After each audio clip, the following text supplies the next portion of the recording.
ಕನ್ನಡಿಗ ಅಭಿಜ್ಞಾ ರಾವ್ಗೆ ಗಾಯವಾಗಿದೆ. ಇದು ದಾಳಿಯಲ್ಲಿ ಆದಂತಹ ಶಿವಮೊಗ್ಗ ನಿವಾಸಿ ಸಾವನ್ನಪ್ಪಿರೋದು. ಜಮ್ಮು ಕಾಶ್ಮೀರದ ಪಹಲ್ಗಾಮ್ನಲ್ಲಿ ಉಗ್ರರ ಅಟ್ಟಹಾಸ. ಪ್ರವಾಸಿಗರನ್ನೇ ಟಾರ್ಗೆಟ್ ಮಾಡಿ ಭಯೋತ್ಪಾದಕರು ಕ್ರೌರ್ಯವನ್ನ ಮೆರೆದಿದ್ದಾರೆ. ಜಮ್ಮು ಕಾಶ್ಮೀರದಲ್ಲಿ ಉಗ್ರರ ದಾಳಿಗೆ ಕನ್ನಡಿಗ ಬಲಿಯಾಗಿದ್ದಾರೆ. ಶಿವಮೊಗ್ಗ ನಗರದ ನಿವಾಸಿ ಮಂಜುನಾಥ್ ಸಾವನ್ನಪ್ಪಿದ್ದಾರೆ. ಈ ಬಗ್ಗೆ ಮಾತನಾಡೋದಕ್ಕೆ ಮಂಜುನಾಥ್ ಅವರ ಪತ್ನಿ ಪಲ್ಲವಿ ಮಂಜುನಾಥ್ ನಮ್ಮ ಜೊತೆ ದೂರವಾಣಿ ಸಂಪರ್ಕದಲ್ಲಿ ಜಾಯ್ನ್ ಆಗಿದ್ದಾರೆ. ಪಲ್ಲವಿ ಅವರೇ, ಉಗ್ರರ ಒಂದು ಟಾರ್ಗೆಟ್ನಲ್ಲಿ, ಉಗ್ರರ ಒಂದು ದಾಳಿಯಲ್ಲಿ ಈಗ ಮಂಜುನಾಥ್ ಸಾವನ್ನಪ್ಪಿದ್ದಾರೆ. ಈಗ ಏನು ಹೇಳಬೇಕು ಅನ್ನೋದು ಕೂಡ ಗೊತ್ತಾಗ್ತಾ ಇಲ್ಲ. ಯಾಕೆಂದರೆ ಒಬ್ಬ ಪತ್ನಿಯಾಗಿ ನೀವು ಇದನ್ನ ಯಾವಾಗ ಗೊತ್ತಾಯ್ತು ನಿಮ್ಗೆ ಈ ವಿಚಾರ, ಹೇಗೆ ಗೊತ್ತಾಯ್ತು ಅಂತ?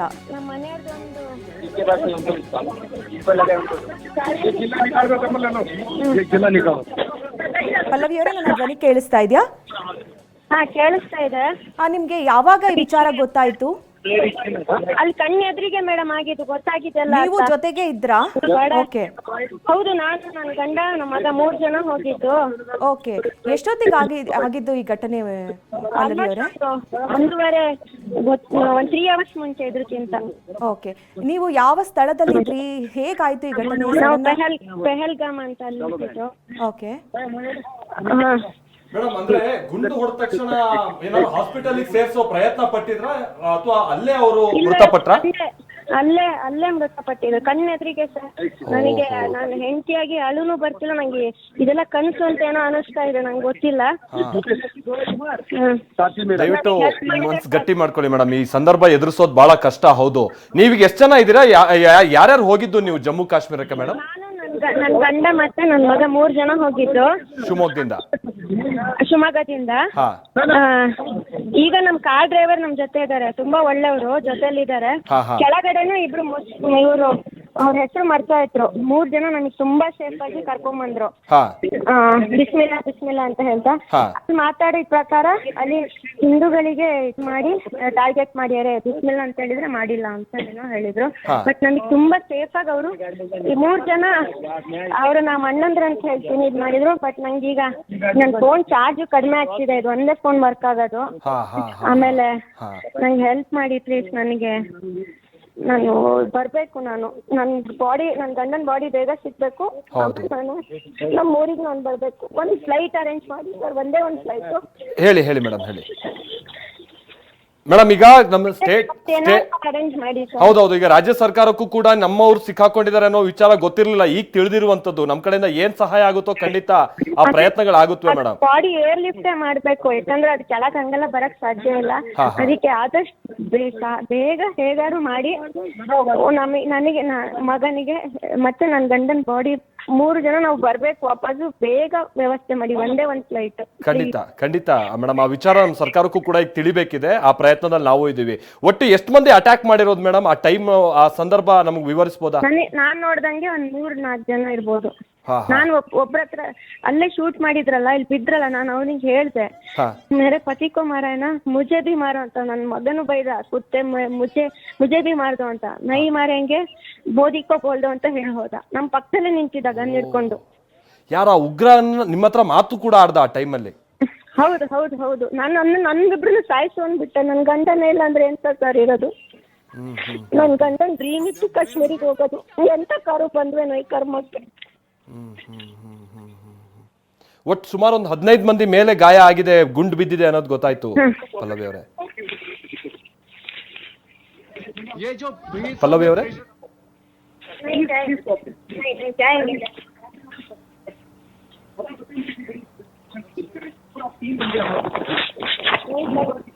ಪಲ್ಲವಿ ಅವರೇ,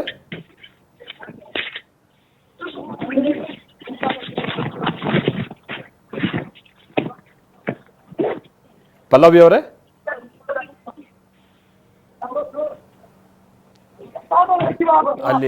ಅಲ್ಲಿ ಪಾಪ ಕೆಲವರನ್ನ ಅಸಿಸ್ಟ್ ಮಾಡ್ತಾ ಇದ್ದಾರೆ. ಎಂತ ದುರಂತ ಮಧು ನಾಗರಾಜ್. ಇಲ್ಲಿ ಅವ್ರು ಹೇಳ್ತಾ ಇದ್ರು, ಆ ಕೊಂದಂತ ಆ ಉಗ್ರ ಅವ್ರ ಹತ್ರ ಮಾತಾಡಿದಾನೆ. ಆ ಪಲ್ಲವಿ ಅವ್ರು ಹೇಳಿದಾರಂತೆ, ನನ್ನ ಪತಿನ ಕೊಂದಿಯಲ್ಲ, ನನ್ನ ಮಗನ್ನ ಕೊಲ್ಲು ಅಂತ. ಪಲ್ಲವಿ ಅವರೇ, ನನ್ನ ಧ್ವನಿ ಕೇಳಿಸ್ತಾ ಇದೆಯಾ? ಪಲ್ಲವಿ ಅವರೇ,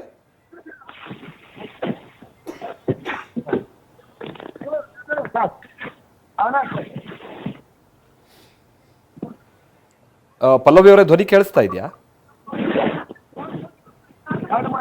ನೋಡೋಣ ಅವ್ರ ಬಳಿ ಮಾತಾಡಕ್ಕಾಗುತ್ತಾ, ಪ್ರಯತ್ನ ಪಡೋಣ ನಾವು. ಯಾಕಂತಾರೆ ಕನ್ನಡದವರು ಇನ್ನೂ ಎಷ್ಟು ಮಂದಿ ಸಿಕ್ಕಾಕೊಂಡಿದಾರೋ ಏನೋ. ಪಾಪ ಶಿವಮೊಗ್ಗದಿಂದ ಹೋದಂಥವ್ರು ಪತಿ ಪತ್ನಿ ಮಗ ಹೋಗಿದ್ದಾರೆ. ಈ ಟೈಮ್ನಲ್ಲಿ ಆಗಿರುವಂಥದ್ದು ಅಟ್ಯಾಕು. ಪತ್ನಿ ಈ ಟೈಮಲ್ಲಿ ನನ್ನೂ ಕೊಂದ್ಬಿಡು ಅಂತ ಆ ಉಗ್ರನನ್ನ ಹೇಳಿದ್ರಂತೆ. ನಿನ್ನನ್ನು ಕೊನ್ನಲ್ಲ, ನಿನ್ನ ಮಗನ, ನಿನ್ನ ಪತಿನಷ್ಟೇ ಕೊಂದಿರೋದು, ಹೋಗಿ ಮೋದಿಗೆ ಹೇಳು ಅಂತ ಹೇಳಿ ಆ ಉಗ್ರ ರಿಪ್ಲೈ ಮಾಡ್ದ ಆ ಟೈಮಲ್ಲಿ, ಅಥವಾ ಹೇಳಿ ಹೋದ ಅಂತ ಪಲ್ಲವಿ ಅವ್ರು ಹೇಳ್ತಾ ಇದ್ರು. ಎಂತ ದುರಂತದ ಸಂಗತಿ ಇದು. ಪಲ್ಲವಿ ಅವರ ಧ್ವನಿ ಕೇಳಿಸ್ತಾ ಇದೆಯಾ? ಪಲ್ಲವಿ ಅವರೇ, ಪಲ್ಲವಿ ಅವರ ಧ್ವನಿ ಕೇಳಿಸ್ತಾ ಇದೆಯಾ?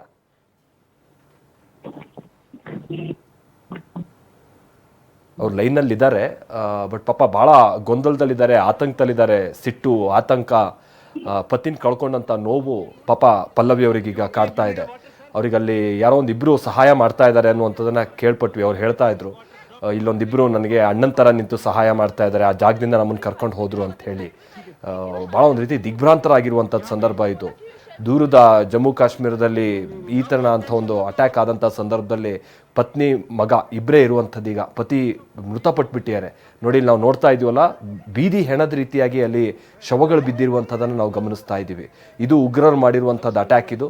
ಆಮೇಲೆ ಇದು ಕಾಶ್ಮೀರದ ಉಗ್ರರಲ್ಲ, ಇದು ಈ ಪಾಕಿಸ್ತಾನದಿಂದ ಬಂದಂಥ ಉಗ್ರ ಸಂಘಟನೆಗೆ ಸಂಬಂಧಪಟ್ಟ ಹಾಗಿನ ಉಗ್ರರು ಅಂಥೇಳಿ ಗೊತ್ತಾಗಿದೆ. ಕೆಲ ಸಂಘಟನೆ ಇದಕ್ಕೆ ಸಂಬಂಧಪಟ್ಟಾಗೆ ಡಿಕ್ಲೇರ್ ಕೂಡ ಮಾಡಿದ್ದಾರೆ, ನಾವೇ ಇದನ್ನ ಮಾಡಿರೋದು ಅಂತೇಳಿ.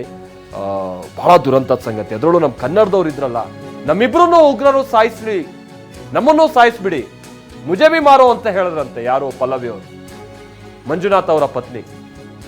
ನನ್ನ ಪತಿಯನ್ನ ಕೊಂದು ಹಾಕಿದ್ಯಲ್ಲ, ನನ್ನನ್ನು ಕೊಲ್ಲು, ನನ್ನ ಮಗನ್ನೂ ಕೊಲ್ಲು ಅಂತ ಅಂದ್ರಂತೆ. ಇನ್ಯಾಕೆ ನನ್ನನ್ನು ಉಳಿಸಿದೀಯಾ ಅಂತ. ಇಲ್ಲ, ನಿನ್ನ ಪತಿನ ಮಾತ್ರ ಕೊಲ್ಲೋದು, ನಿನ್ನನ್ನು ಕೊಲ್ಲಲ್ಲ, ಹೋಗಿ ಮೋದಿಗೆ ಹೇಳು ಅಂತ ಉಗ್ರ ಹೇಳ್ದ ಅಂತ ಹೇಳಿ ಪಲ್ಲವಿ ಹೇಳ್ತಾ ಇದ್ರು. ಎಂಥ ದುರುಳರು ನೋಡಿ, ಎಂಥ ಕ್ರೂರಿಗಳು. ಪಾಪ ಪಲ್ಲವಿ ಹೆಣ್ಮಗಳು ಈ ಸನ್ನಿವೇಶವನ್ನು ಅದು ಹೇಗೆ ಫೇಸ್ ಮಾಡಿರ್ಬೋದು? ಹಾಗಾದ್ರೆ ಆ ನರ ರಾಕ್ಷಸರು ತನ್ನ ಕಣ್ಮುಂದೆ ಇದ್ದಂತಹ ಸಂದರ್ಭದಲ್ಲಿ ಆ ಸನ್ನಿವೇಶವನ್ನು ಹೇಗೆ ನಿಭಾಯಿಸಿರ್ಬೋದು? ಪಾಪ ಇದನ್ನ ನೆನ್ಸ್ಕೊಂಡ್ರೆ ನಿಜಕ್ಕೂ ಕೂಡ ಒಂದ್ ರೀತಿ ಮೈ ನಡುಗುತ್ತೆ. ಆ ರೀತಿಯಾದಂತ ಸನ್ನಿವೇಶ ಇದು. ನಿಜ. ಅಂದ್ರೆ ಅವ್ರು ಹೇಳ್ತಾ ಇದ್ರು, ನಮಗೆ ಬಾಡಿ ಸಿಕ್ಕರೆ ಸಾಕು ಅನ್ನೋ ರೀತಿಯಲ್ಲಿ ಆಗ್ತಾ ಇದೆ, ಕಣ್ಣೀರ್ ಕೂಡ ಬರ್ತಾ ಇಲ್ಲ. ಯಾಕಂದ್ರೆ ಒಂದೇ ಸರಿ ಶಾಕ್ ಆಗಿರೋದು ಇಂಥ ಘಟನೆ ಆಗುತ್ತೆ ಅಂತ ಹೇಳಿ. ಯಾಕಂದ್ರೆ ಪ್ರವಾಸಕ್ಕೆ ಅಂತ ಹೋದಂತ ಸಂದರ್ಭದಲ್ಲಿ ಅಲ್ಲಿ ಎಂಜಾಯ್ ಮಾಡ್ತಾ ಇರ್ತಾರೆ, ಸಡನ್ ಆಗಿ ಯಾರೋ ನಾಲ್ಕು ಜನ ಬರ್ತಾರೆ, ಗನ್ ತಗೊಳ್ತಾರೆ, ಶೂಟ್ ಮಾಡ್ತಾರೆ, ಸಾಯಿಸ್ತಾರೆ ಅಂತ ಅಂದ್ರೆ, ಸಿಕ್ಕಲ್ಲಿ ಗುಂಡು ಹಾರಿಸ್ತಾರೆ ಅಂತ ಅಂದ್ರೆ ಅದನ್ನ ತಗೊಳ್ಳೋದು ತುಂಬಾನೇ ಕಷ್ಟ. ಹೀಗಾಗಿ ಆ ಶಾಕ್ ನಲ್ಲೇ ಪಲ್ಲವಿ ಕೂಡ ಇವತ್ತು ಮಾತನಾಡ್ತಾ ಇದ್ರು. ಹೇಳಿದ್ರು, ನನ್ಗೆ ಅಳು ಕೂಡ ಬರ್ತಾ ಇಲ್ಲ, ನನ್ನ ಗಂಡ ಇಲ್ಲ ಅನ್ನೋದನ್ನ ನನಗೆ ಅದನ್ನ ಅರ್ಗಿಸ್ಕೊಳ್ಳೋಕು ಕೂಡ ಸಾಧ್ಯವಾಗ್ತಾ ಇಲ್ಲ. 4 ಜನ ಸಡನ್ ಆಗಿ ಬರ್ತಾರೆ, ನಮ್ಮ ಜೊತೆನೆ ಮಾತಾಡ್ತಾರೆ, ನಮ್ಮನ್ನು ಕೂಡ ಕೊಲ್ಲು ಅಂತ ಹೇಳಿದಾಗ ಇಲ್ಲ ನಿಮ್ಮನ್ನು ಬಿಟ್ಟು ಕಳಿಸ್ತೀನಿ, ಮೋದಿಗೆ ಹೋಗಿ ಹೇಳು ಅಂತ ಹೇಳ್ತಾರೆ ಅಂತ ಅಂದ್ರೆ ಆ ಒಂದು ಸಿಚುವೇಶನ್ ಅನ್ನ ಅವ್ರು ಎದುರಿಸಿದ್ದಂತಹ ರೀತಿ ಅದನ್ನ ನೆನ್ಸ್ಕೊಂಡ್ರೆ ನಿಜಕ್ಕೂ ನಮಗೂ ಇಲ್ಲಿ ಒಂದ್ ರೀತಿ ಆತಂಕ ಆಗತ್ತೆ. ಅಂದ್ರೆ ಒಂದು ಪ್ರವಾಸಿ ತಾಣಗಳಿಗೂ ಕೂಡ ಈ ರೀತಿ ಉಗ್ರರು ಸಾರಾಸಕ್ತಾಗಿ ಬರ್ತಾರೆ, ಇದ್ದಕ್ಕಿದ್ದಂತೆ ಶೂಟ್ ಮಾಡ್ತಾರೆ ಅಂತ ಅಂದ್ರೆ ನಿಜಕ್ಕೂ ಬಹಳ ದುಃಖದ ಸಂಗತಿ. ಆಮೇಲೆ ಕೆಲ ದೃಶ್ಯಗಳು ನಮ್ಗೆ ಅಲ್ಲಿಂದ ಲಭ್ಯ ಆಗಿರುವಂತದನ್ನ ನಾವು ನೋಡ್ತಾ ಇದೀವಿ. ಬಹಳ ರೋಧಿಸ್ತಾ ಇರುವಂತ ಸಂಬಂಧಿಕರನ್ನ ನಾವು ಗಮನಿಸ್ತಾ ಇದ್ವಿ. ಗೊತ್ತಿಲ್ಲ ಅದ್ರಲ್ಲಿ ಪಲ್ಲವಿನೂ ಇದಾರೋ, ಅವ್ರು ಯಾರು ಏನು ಎತ್ತ ಅನ್ನುವಂಥದ್ದನ್ನ.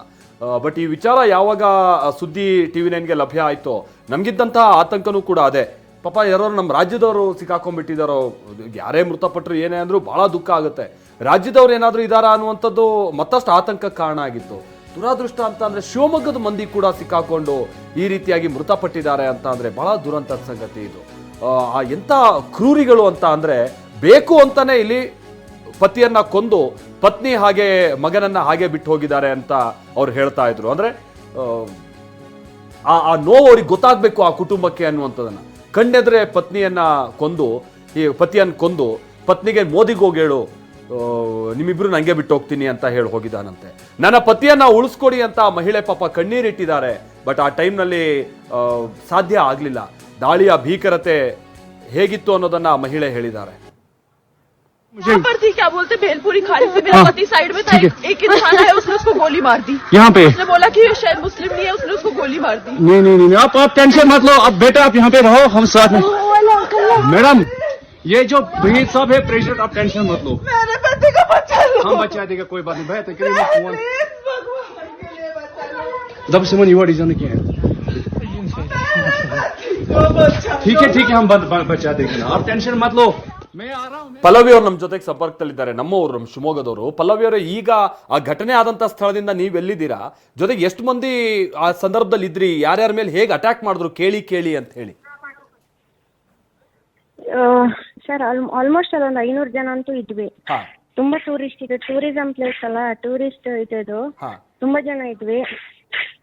ಅಲ್ಲೊಂದು ಇದು ಪೆಲ್ಗಮಲ್ ಮೇಲ್ಗಡೆ ಇದು ಎಂತದ್ದು ಪಾಯಿಂಟ್, ಅದು ಮಿನಿ ಸ್ವಿಟ್ಜರ್ಲ್ಯಾಂಡ್ ಅಂತ ಒಂದು ಪಾಯಿಂಟ್ ಇದೆ. ಹೌದು ಹೌದು. ಅಲ್ಲಿ ಹೋದ್ವಿ ಸರ್. ಜಸ್ಟ್ ಹೋಗಿ ಕುದುರೆಯಲ್ಲಿ ಜಸ್ಟ್ ಇಳಿದು ಒಂದು 10 ಮಿನಿಟ್ಸ್ ಆಗಿರ್ಲಿಲ್ಲ. ಹಾ ನನ್ ಮಗ ಬೆಳಗಿಂದ ಏನು ತಿಂದಿರ್ಲಿಲ್ಲ ಅಂತ ಅಲ್ಲಿ ಏನಾರು ತಗೊಳಕ್ಕೆ ಅಂತ ನಮ್ಮ ಮನೆಯವ್ರು ಫಸ್ಟ್ ಅಂಗಡಿಯವನ ಹತ್ರ ವಿಚಾರಿಸ್ತಿದ್ರು. ಹಾ ನಾನ್ ಮಗನಿಗೆ ಕರಿಯಕ್ಕೆ ಅಂತ ಹೋದೆ. ಅದಕ್ಕಿಂತ ಒಂದು 2 ಮಿನಿಟ್ಸ್ ಮುಂಚೆ ಅಲ್ಲಿ ಇದು ಕುದುರೆ ಇಳಿದಾಗ ಹಿಂಗೆ ಗುಂಡಿನ ತರ ಸೌಂಡ್ ಬಂತು. ನಾವೆಲ್ಲ ಆರ್ಮಿದು ಏನೋ ಇದು ಅಂತ ಅನ್ಕೊಂಡ್ವಿ. ಹಾ ನಾನ್ ಈ ಕಡೆ ತಿರುಗಿ ನೋಡೋಷ್ಟೊತ್ತಿಗೆ ಬೇರೆಯವರೆಲ್ಲ ಓಡ್ತಿದ್ರು.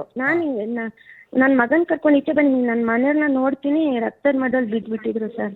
ಒಂದೇ ಶಾಟ್ ತಲೆಗೆ ಹೊಡ್ತಿದ್ದಾರೆ. ಆಮೇಲೆ ನಾನು ಅಲ್ಲೇ ಇದ್ದ ಅವನು ಟೆರರಿಸ್ಟ್, ಅವನಿಗೆ ಹೇಳ್ದೆ ನಾನು, ಮೇರೆ ಪತಿ ಕೋ ಮಾರನ ಮುಜೆ ಬಿ ಮಾರು ಅಂತ ನಾನು ಹೇಳ್ದೆ. ನನ್ ಮಗ ಕುತ್ತೆ ಮೇರೆ ಪಪ್ಪ ಕೋ ಮಾರ ಹಮ್ ದೋನೋ ಕೋ ಬಿ ಮಾರ್ದು ಅಂತ ಹೇಳಿದ್ರೆ ನೈ ಮಾರಂಗೆ ಮೋದಿ ಕೋ ಬೋಲ್ದು ಅಂತ ಹೇಳ್ದ, ಹೋದ.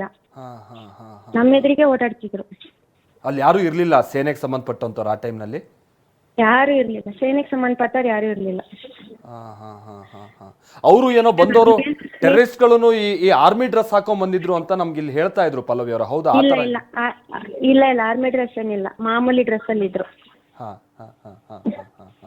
ಅಂದ್ರೆ ಆತ ಆರ್ಮಿ ಡ್ರೆಸ್ ಅಲ್ಲೆಲ್ಲ ಇದ್ದಿದ್ದೆಲ್ಲ ಸುಳ್ಳು. ಪಲ್ಲವಿ ಅವರೇ, ಆತನ ಉದ್ದೇಶ ಕೊಂದು ನಿಮ್ಮಂತ ಕುಟುಂಬದ ಉಳಿದಂತವರಿಗೆ ಭಯ ಹುಡ್ಸೋದಾಗಿತ್ತು ಅಂತ ಕಾಣಿಸುತ್ತೆ ಆತನ್ ಮಾತಾಡಿದಾಗ. ಇಲ್ಲಾಂದ್ರೆ ಆತನ್ ನೇರವಾಗಿ ಎಲ್ಲರ ಮೇಲೂ ಗುಂಡಾರ್ಸ್ಬಿಡ್ಬೋದಿತ್ತು, ನಿಮ್ಮನ್ನೆಲ್ಲ ಬಿಟ್ಟು ಕೇವಲ ಪತಿನ ಮಾತ್ರ ಕೊಂದು ಹೋದ ಅಂತ ಅಂದ್ರೆ ಎಂತ ದುಷ್ಟ. ಅಲ್ಲಿ ಆಲ್ಮೋಸ್ಟ್ ಬರೀ ಗಂಡಸ್ರನ್ನ ಒಂದು ಜಸ್ಟ್ ಮ್ಯಾರೇಜ್ ಆಗಿದ್ ಕಪಲ್ ಬಂದಿದ್ದಾರ ಅನ್ಸುತ್ತ. ಅವರು ಬರೀ ಅವ್ರಿಗೆ ಮಾತ್ರ, ಗಂಡಸ್ರಿಗೆ ಮಾತ್ರ ಹೊಡೆದಿರೋದು.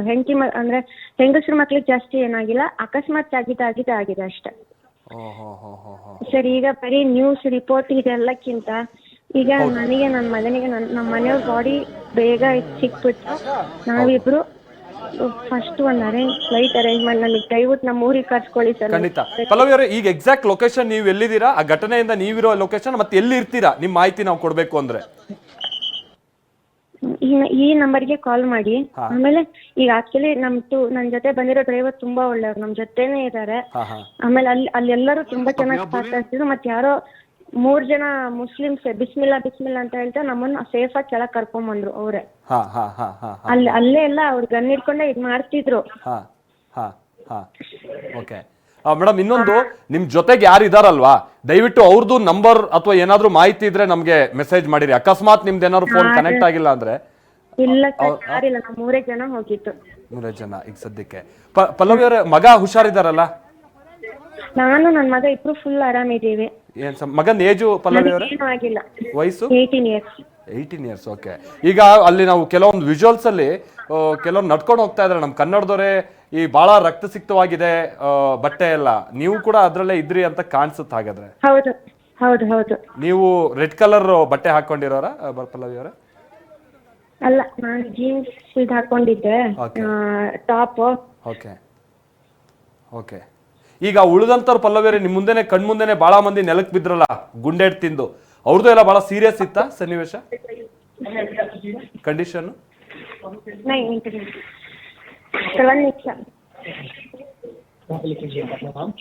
फैमिली जो साथ में अभी आप अपना नाम कीजिए। मेरा नाम? जी कीजिए आराम। आपके सर कितने टोटल बनेगा? हम 3 आए सर, लेकिन मेरे पति का शूट आउट हो गया वहाँ। अभी आप कितने बचे हो आप यहाँ पे? 2? मैं और मेरा बेटा। +1 लिख लीजिए, +1 हाँ, यहाँ पर अपना कॉन्टैक्ट नंबर लिख लीजिए जो एक्टिव होगा। 9844 है। 9844829308। एक तरह से लिखो। ठीक है, आप राजी मिक्सिंग छोड़ेंगे? मिक्सिंग नहीं, मेरे पति का ही शूट आउट मेरे आंखों के सामने। इधर बोले थे कि आपके से क्या रिपीट है ये नहीं किया अभी वो बेटा वैली पे वो क्या मिनी स्विट्जरलैंड में हम क्या क्यों बोलेंगे। अपना पता मेरा पति का नाम मंजुनाथ राव। मंजूनाथ राव हाँ सब यार नमस्ते నేను వల్ల ಹಲೋ ಹಾ ಮೇಡಮ್ 47 ಹಲೋ ಹಾ ಸರ್ ಮೇಡಮ್ ಅದೇ ನೀವು ಅಲ್ಲಿ ಇನ್ಫಾರ್ಮೇಶನ್ ಕೊಡ್ತಾ ಇದ್ರಿ ನೀವೊಂದು ಒಂದು ಇನೋವಾ ಕಾರ್ ಹತ್ತು ಬಂದ್ರಿ ಅನ್ಸುತ್ತಲ್ಲ ನೀವು ರೆಡ್ ಕಲರ್ ಜಾಕೆಟ್ ಮತ್ತೆ ಮಗನ್ ಕರ್ಕೊಂಡ್ ಬಂದ್ರಿ ಅಂತ ಕಾಣಿಸುತ್ತೆ ನೀವು ಹೌದು ಹೌದು ಹೌದು ಅದೇ ಅವರೇ ಅಲ್ವಾ ನೀವು ನಮ್ಗೆ ಆ ವಿಜುವಲ್ಸ್ ಸಿಕ್ಕಿದೆ ಪಲ್ಲವಿ ಅವರೇ. ಅಲ್ಲಿಗೆ ನೀವು ಎಲ್ಲಿ ರಿಜಿಸ್ಟರ್ ಮಾಡಿಸ್ತಾ ಇದ್ದೀರಲ್ಲ ಹೆಸರನ್ನ ಇದೊಂದು ಎಲ್ಲ ಟೂರಿಸ್ಟ್ನೆಲ್ಲ ಯಾರ್ಯಾರು ಅಲ್ಲಿ ಇದ್ದೀರೋ ಅವ್ರನ್ನ ಕರ್ಕೊಂಡ್ ಬಂದಿದ್ದಾರೆ ಜೊತೆ ಇಲ್ಲಿ ಕೂರ್ಸಿದ್ದಾರೆ. ಹಾ ಹಾ ಹಾ ಹಾ ಹಾ ಹಾ ಸರಿಯಾಗಿ ಸ್ಪಂದಿಸ್ತಾ ಇದಾರಾ ಸರಿಯಾಗಿ ನಮ್ಮ ಹೆಸರು ತಗೊಳ್ತಿಲ್ಲ ಅಂತೇನೋ ಹೇಳ್ತಾ ಇದ್ರಿ ನೀವು ಅಲ್ಲಿಗೆ ಹಾ ಅಲ್ಲ ಅವರು ಯಾವ್ದು ನಾನ್ ಕಣ್ಣೆದ್ರಿಗೆ ನೋಡಿ ಇದ್ ಮಾಡಿದೀನಿ ಯಾವ್ದು ಡೆಡ್ ಬಾಡಿ ಇಲ್ಲ ಅಂತ ಹೇಳಿದ್ರು ಅದಕ್ಕೆ ನನಗೆ ಸಿಟ್ಟು ಬಂತು. ನನಗೆ ಹುಚ್ಚ ನಮ್ ಗಂಡ ತೀರ್ಕೊಂಡಿದ್ದಾರೆ ಅಂತ ಹೇಳತ್ತೆ. ಅಲ್ಲೂ ಏನಾದ್ರು ಅಷ್ಟಕ್ಕೆ ಅಲ್ಲೇ ಕೂತಿದ್ದೀವಿ ನಾವು ಅವ್ರ ಪಕ್ಕನೆ ನನ್ ಗಂಡನ ಪಕ್ಕನೆ. ಸರಿ ಇವಾಗ ಅದೆಲ್ಲ ಸರಿ ಬೇಗ ಹೆಂಗಾರು ಡೆಡ್ ಬಾಡಿ ಸಿಕ್ಕಿ ನನ್ ಗಂಡಂದು ನಾನು ನನ್ ಮಗ ಬಾಡಿ ಎಲ್ಲ ಒಟ್ಟಿಗೆ ನಾವು ಫಸ್ಟ್ ಶಿವಮೊಗ್ಗಕ್ಕೆ ಬರ್ಬೇಕು. ಗೊತ್ತಾಯ್ತು ಹೌದು ಖಂಡಿತ ಮೇಡಮ್ ಯಾಕಂತಂದ್ರೆ ನಮಗೂ ಇಲ್ಲಿ ಸ್ಟೇಟ್ ಗೌರ್ಮೆಂಟ್ ಇಂದ ಸ್ವಲ್ಪ ಕನ್ಫ್ಯೂಷನ್ಸ್ ಇತ್ತು ನಮ್ಮವ್ರು ಯಾರಾದ್ರೂ ಇದಾರಾ ಏನು ಅಂತ ಬಟ್ ಈಗ ಕ್ಲಿಯರ್ ಆಗಿದೆ ನೀವೇ ಮಾಹಿತಿ ಕೊಟ್ಟಿರೋದ್ರಿಂದಾಗಿ. ಇದಾರೆ ಕರ್ನಾಟಕದವ್ರು ಇದ್ರು ತುಂಬಾ ಜನ ಅಂದ್ರೆ ಕನ್ನಡ ಮಾತಾಡೋರು ಇದ್ರು ಯಾರಿಗೆ ಏನಾಗಿದೆ ಗೊತ್ತಿಲ್ಲ. ನನಗಂತೂ ಇದೊತ್ತು ನನ್ ಕರ್ಮ ನನ್ ಗಂಡ 3 months ಇಲ್ಲಿ ಬಂದಿದ್ದು ಯಾವ ತರ ಬಂದು ಅನ್ಸ್ತಾ ಇದೆ. ದುರಾದೃಷ್ಟ ಪಲ್ಲವಿ ಅವರೇ ಈ ರೀತಿಯಾಗಿ ಅಟ್ಯಾಕ್ ಆಗುತ್ತಂತ ಯಾರಿಗೆ ಯೋಚನೆ ಇರುತ್ತೆ. ಬಟ್ ನೀವೆಲ್ಲ ಏಜೆನ್ಸಿ ಮುಖೇನ ಹೋಗಿದ್ದು ಅಥವಾ ನೀವೇ ಬುಕ್ ಮಾಡ್ಕೊಂಡು ಹೋಗಿದ್ದ ಹೇಗೆ? ಇಲ್ಲ ಏಜೆನ್ಸಿ ಅಂದ್ರೆ ಅದೆಲ್ಲ ತುಂಬಾ ಚೆನ್ನಾಗಿದೆ. ಡ್ರೈವರ್ ಇಲ್ಲೇ ಇದಾರೆ ಪಾಪ ಅದೆಲ್ಲ ತುಂಬಾ ಚೆನ್ನಾಗಿದೆ. ಅಂದ್ರೆ ಅದೇ ಏಜೆನ್ಸಿ ನಮಗೆ ಮೇಲಲ್ಲಿ ಸ್ಟ್ರಕ್ ಆಗಿದ್ವಲ್ಲ ಯಾರೋ ಒಂದು 3 ಜನ ನಮ್ಮ ಅಣ್ಣಂದ್ರ ಅಂತಾನೆ ಹೇಳ್ತೀನಿ ಅವರು ಬಿಸ್ಮಿಲ್ಲಾ ಅಂತ ಹೇಳಿ ತುಂಬಾ ಕಷ್ಟ ದಾರಿ ನಡ್ಕೊಂಡ್ ಬರಕ್ಕೆ. ನನ್ ಮಗನ್ ಒಬ್ರು ಹೊತ್ಕೊಂಡಿದ್ರು ನಾನು ಆಮೇಲೆ ನಾನೇನೊಬ್ರು ಅಂದ್ರೆ ಗಟ್ಟಿ ಇದ್ ಮಾಡ್ಕೊಂಡು ಕರ್ಕೊಂಡ್ ಬಂದ್ರು ಕೆಳಗ್ ಸೇಫ್ ಆಗಿ. ಅಂದ್ರೆ ನಿಮ್ ಜೊತೆಗೆ ಆ ಗುಂಪಲ್ಲಿ ಉಳಿದವರು ಕನ್ನಡದವ್ರು ಇದ್ರು ಬಹಳ ಜನ ಹಾಗಾದ್ರೆ 100 ಜನ ಇದ್ರು. ಯಾಕಂದ್ರೆ ನಾವು ಬರತ್ತೀಗ ಮಾತಾಡಕ್ ಕೇಳಿಸ್ತಿತ್ತಲ್ಲ ಯಾಕೆ ಪರಿಚಯ ಎಲ್ಲ ಇಲ್ಲ ಮಾತಾಡಕ್ ಕನ್ನಡ ಮಾತಾಡಿದ ತಕ್ಷಣ ಅದೇ ಕರ್ನಾಟಕದವ್ರು ಅಂತ.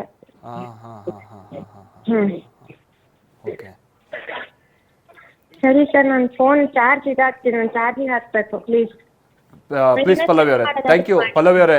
ಹಾಗೆ ನೀವಿರೋ ಸ್ಥಳದ ಮಾಹಿತಿ ನೀವು ಹೇಳಿದ್ರಲ್ಲ ಮೆಸೇಜ್ ಮಾಡಿರ್ತೀನಿ ಅಂತ ದಯವಿಟ್ಟು ಮೆಸೇಜ್ ಮಾಡಿ ಅಕ್ಕಪಕ್ಕದ ಯಾರ್ದಾದ್ರು ಕಾಂಟ್ಯಾಕ್ಟ್ ನಂಬರ್ ಇದ್ರೆ ದಯವಿಟ್ಟು ಅವ್ರದ ಮಾಹಿತಿಯನ್ನು ಕೂಡ ಕಳಿಸ್ಕೊಡ್ತೀನಿ. Okay okay thank you Pallavi ಅವರೇ. ಬಹಳ ದುರಂತದ ಸಂಗತಿ ಇದೆ ಬಹಳ ದುಃಖದಲ್ಲಿದ್ದಾರೆ ಪಾಪ ಪಲ್ಲವಿ ಅವರು. ಬಟ್ ಅವರು ಈ ಟೈಮ್ನಲ್ಲೂ ನಮ್ಗೆ ಅವ್ರು ಇಷ್ಟು ಮಾತನಾಡಿ ಮಾಹಿತಿ ಕೊಟ್ಟಿರುವಂಥದ್ದೇ ದೊಡ್ಡದು. ಒಂದು ನಂಬರ್ 2 ಅವ್ರು ಅದನ್ನೇ ಹೇಳ್ತಾರೆ ನನ್ನ ಕಣ್ಣೀರು ಬರ್ತಾ ಇಲ್ಲ ಅನ್ನೋದನ್ನ ಅವ್ರು ಹೇಳ್ತಾ ಇದ್ರು. ಪಾಪ ಎಂಥ ಸನ್ನಿವೇಶ ಇರ್ಬೋದು ಆ ಹೆಣ್ಮಗಳು ಕಣ್ಣೆದ್ರೆ ತನ್ನ ಮನೆಯವ್ರನ್ನ ಕಳ್ಕೊಂಡಿದ್ದಾರೆ ನನ್ನ ಕಣ್ಣೀರು ಕೂಡ ಬರ್ತಾ ಇಲ್ಲ ನನಗೆ ಗೊತ್ತಾಗ್ತಿಲ್ಲ ಏನಾಗ್ತಾ ಇದೆ ಅಂತ. ಯಾಕಂದರೆ ಪತಿ ಸಾವನ್ನ ಕಣ್ಮುಂದೆನೇ ನೋಡ್ಬಿಟ್ನಲ್ಲ ನನಗೆ ಆ ಸಿಟ್ಟು ಆ ನೋವು ಅದೇನೂ ಅನುಭವಕ್ಕೆ ಬರ್ತಾ ಇಲ್ಲ ಅನ್ನುವಂಥದ್ದನ್ನು ಹೇಳ್ತಾ ಇದ್ರು. ಆಮೇಲೆ ಬಂದಂಥವ್ರು ಮನೆಯಲ್ಲಿ ಅಂದರೆ ಯಾವ ಗುಂಪಲ್ಲಿ ಗಂಡಸರಿದ್ರೋ ಅಂಥವ್ರನ್ನ ನೋಡಿ ಹೊಡೆದಿದ್ದಾರೆ ಅನ್ನುವಂಥದ್ದು ಗೊತ್ತಾಗ್ತಾ ಇದೆ. ಆಮೇಲೆ ಅಲ್ಲಿ ಕೆಲವ್ರು ಹೇಳ್ತಾ ಇರೋ ಪ್ರಕಾರವಾಗಿ ನೀನು ಮುಸ್ಲಿಮ ಅಂತ ಕೇಳ್ತಾ ಇದ್ರು ಹೌದು ಅಂದೇ ಬಿಡ್ತಾ ಇದ್ರು ಬೇರೆ ಧರ್ಮದವರು ಅಂತ ಅಂದರೆ ಹೊಡೆದು ಬಿಡ್ತಾ ಇದ್ರು ಅನ್ನುವಂಥದ್ದನ್ನು ಕೂಡ ಆರೋಪಿಸ್ತಾ ಇದ್ದಾರೆ. ಭಾಳ ದುರಂತದ ಸಂಗತಿ ಇದು. ಇತ್ತೀಚೆಗೆ ಜಮ್ಮು ಕಾಶ್ಮೀರದಲ್ಲಿ ಪ್ರವಾಸಿಗರು ಹೆಚ್ಚಾಗಿ ಹೋಗ್ತಾ ಇದ್ದಾರೆ. ಪ್ರವಾಸಿ ತಾಣಗಳನ್ನು ನೋಡಬೇಕು ಅಂತ ಆಸೆ ಪಟ್ಟು ಅಲ್ಲಿರುವಂಥ ಸೆಕ್ಯೂರಿಟಿ ಸೇಫ್ಟಿ ತುಂಬ ಚೆನ್ನಾಗಿದೆ ಅಂತ ನಾವು ಇಲ್ಲಿ ದೂರದಲ್ಲಿ ನಿಂತ್ಕೊಂಡು ಕೇಳ್ತಾ ಇದ್ವಿ. ಬಟ್ ಇವತ್ತು ಪಾಪ ಮೇಡಮ್ ಹೇಳ್ತಾ ಇದ್ರು ಅವ್ರು ಅದೇನು ಮಿನಿ ಸ್ವಿಟ್ಜರ್ಲ್ಯಾಂಡ್ ಅನ್ನೋ ಆ ಸ್ಥಳ ಏನಿದೆ ಅಲ್ಲಿಗೆ ಹೋದಂಥ ಸಂದರ್ಭದಲ್ಲಿ ಅಲ್ಲಿ ಯಾರೂ ಸೆಕ್ಯೂರಿಟಿ ಫೋರ್ಸ್ ಇರಲಿಲ್ಲ ಅಲ್ಲಿ ಅನ್ನುವಂಥದ್ದು ಹೇಳ್ತಾ ಇದ್ದಾರೆ. ಇಷ್ಟು ಸುಲಭವಾಗಿ ಬಂದು ಗುಂಡಿಕ್ಕಿ 500,000 ಜನ ಇದ್ದಂಥ ಕಡೆಗೆ ಬಂದು ಹೊಡೆದು ಹೋಗಕ್ಕೆ ಹೇಗೆ ಸಾಧ್ಯ ಆಗುತ್ತೆ ಅನ್ನುವಂಥದ್ದು ಇಲ್ಲಿ ಪ್ರಶ್ನೆ. ಇಷ್ಟೆಲ್ಲ ಸೇಫ್ಟಿ ಸೆಕ್ಯೂರಿಟಿ ಕೊಟ್ಟಿದ್ದೀವಿ ಅಂತ ಅಂದಾಗ ಈ ಥರದ ದೊಡ್ಡ ಗುಂಪನ್ನ ಹೇಗಾಗಾದರೆ ಒಬ್ಬಂಟಿಯಾಗಿ ಬಿಡೋದಕ್ಕೆ ಸಾಧ್ಯ ಆಗಿದೆ ಅಲ್ಲಿ ಅಂತ. ಪತ್ನಿ ಹಾಗೆ ಮಗನ ಮುಂದೆನೇ ದುರಂತ ಸಂಭವಿಸಿದ್ದು.